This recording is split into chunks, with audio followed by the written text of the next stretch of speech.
On the chilly night of February 1942, millions of Americans were awoken from their sleep by the blaring of air raid sirens.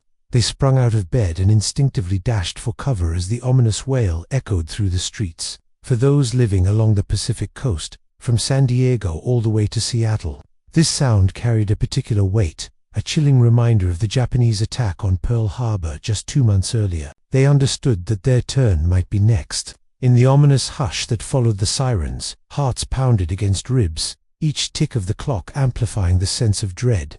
Then, piercing the tense, quiet, distant explosions reverberated through the night. Fuses of anti-aircraft artillery fire lit up the darkness, turning night into day momentarily as rounds ripped through the sky.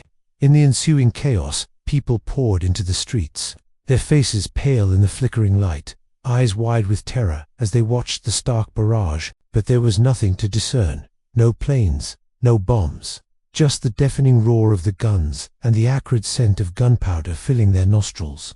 As dawn broke, casting an eerie glow over the scene, the full scale of what had happened began to emerge, and with the first rays of sunlight came the sobering realization that there had been no enemy attack. No enemy planes had been shot down.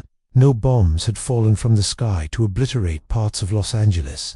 It was then that the gravity of the situation sunk in. A palpable tension had gripped the coastal cities along America's Pacific coast.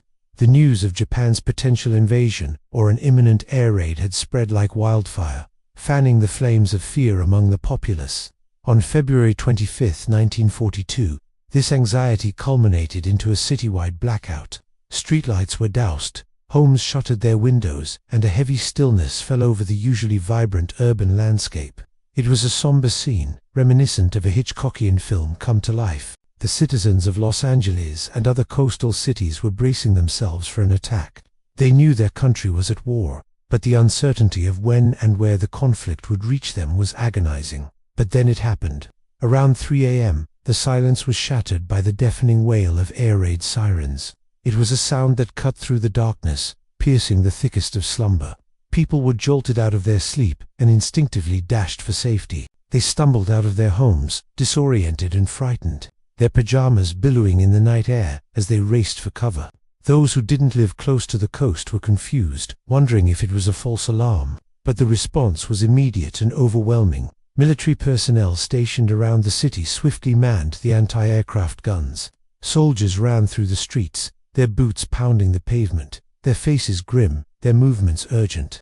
The night sky erupted into a cacophony of noise and light as the barrage began. Over 1,400 rounds of artillery shells were fired, creating a mesmerizing yet terrifying spectacle.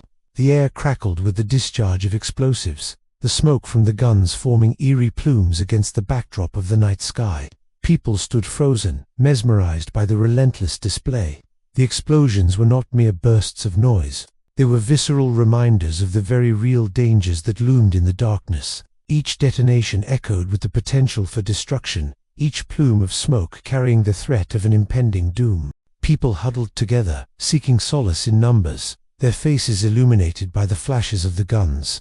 They whispered in hushed tones, trying to make sense of the barrage, each explosion intensifying their anxiety. Children clung to their parents, burying their faces in their laps, while couples held on to each other, seeking comfort in the shared terror. The unified fear that bound them together in that moment was palpable. It transcended age, gender, social standing, uniting them in a common experience of terror and uncertainty. Amidst the chaos, rumors started to spread like wildfire. Eyewitnesses claimed to have seen multiple planes flying low over the city. Their silhouettes were briefly visible between the bursts of artillery fire, lending credence to the belief that the city was under attack. The military presence descended into action mode. Soldiers rushed to strategic positions, their movements sharp and efficient, years of training kicking in.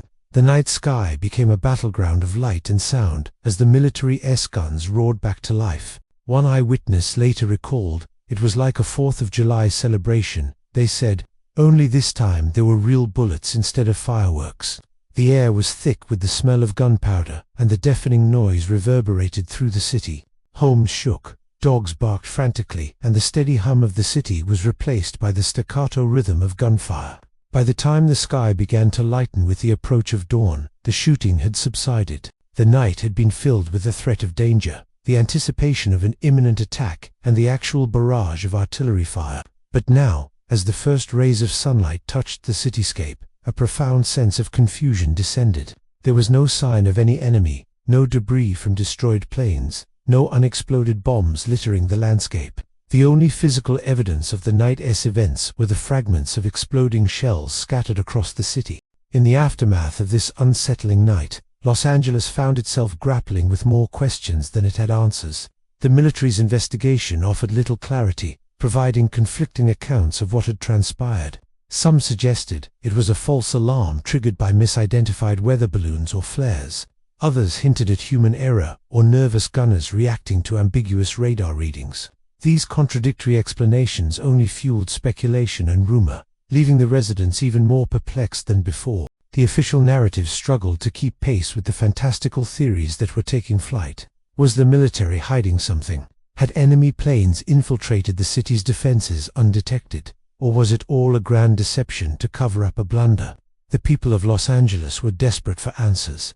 Over the years, stories of the night evolved, taking on a life of their own.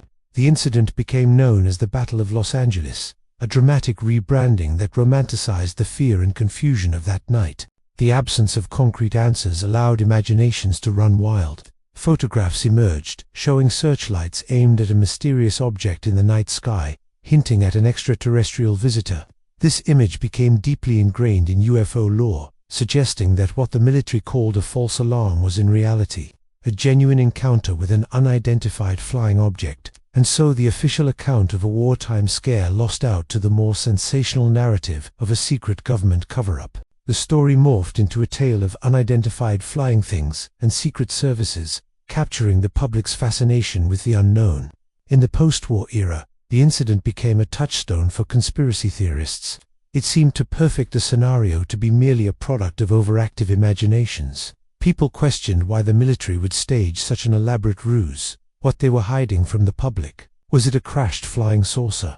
A downed alien craft? Theories abounded, but concrete evidence remained elusive. Today, the question remains, what exactly happened over Los Angeles that night? Was it a wartime scare, a false alarm blown out of proportion? Did enemy forces come so close to the heart of America? Or was there something more, something beyond the realm of earthly explanation? The answer, if it exists, continues to elude us. The true nature of the Battle of Los Angeles remains a mystery, a haunting enigma from a pivotal moment in American history. It serves as a reminder of the anxiety and uncertainty of war, the power of perception, and the enduring human fascination with the unknown.